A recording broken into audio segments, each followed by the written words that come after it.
Right, public service notices, this one. So there's a bit of a wind on the way. So technically it's a cyclone. And they're saying for those of us in the North Island, it's just a little bit more than a storm in a teacup. So some basic advice, if you haven't had a chance to go out and do some shopping or things like that, do so.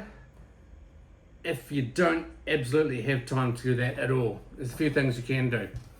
Most people have a few water bottles lying around. Kids have got, I don't know, 3 or 4 of them. Damn things lying around. Fill them up with water. Fill the jug. Put it aside. If you don't need it, it's just water. Tip it out again later. But if you do need it, you've got it. Make sure you've charged up your torch if you've got one. Mine are rechargeable, so I've just charged both of them up. They're fully charged, ready to go. Actually, I've got 3. So 2 of them are fully charged. 1 of them I'm about to charge. Candles, matches, that's another option. I've got a full camping set, so I can make, boil water or heat noodles or do rice or simple things like that. Most importantly, I can do coffee. I've got a hand grinder, so if power goes out, know where your torches are, know where some basic food is, have some water on hand. You can last a few days without food, but you won't last long without water. Electricity, if you've got power banks, charge them now. You might not get a chance to charge them later. Just simple things like that will help if we have a bad storm and you lose power, you lose water, things like that. They'll keep you going for a few days until the powers that be manage to get things back or provide water. They've been doing that just recently because a couple of suburbs had some contaminated water. Trucks turn up, don't panic. But like I said, fill up any water bottles you've got.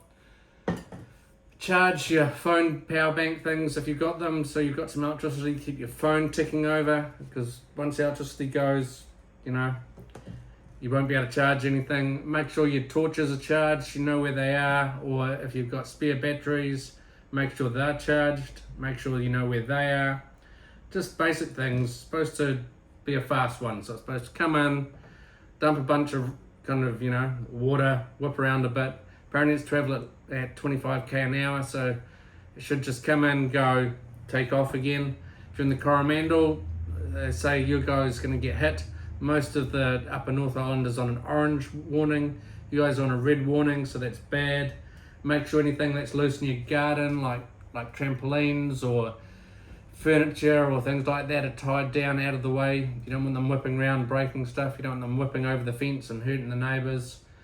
And just be nice to each other. Who knows what the morning will bring. It could be there's a whole pile of debris, a whole kind of junk everywhere.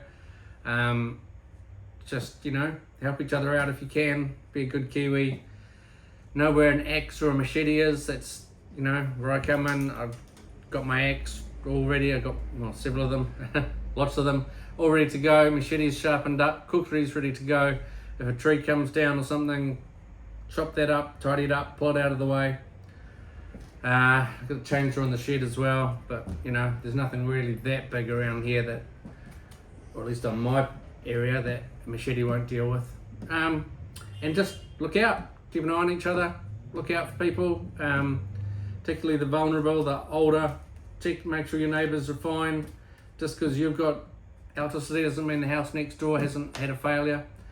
And hopefully, a couple of days' time, we'll be back to normal. And I have got some knives to put together. So, luckily, glue still works in the storm. So, I'm going to be busy building some handles this weekend, and hopefully finishing this off. It's now sharpened. Ready to kind of go. Just needs its handle put on.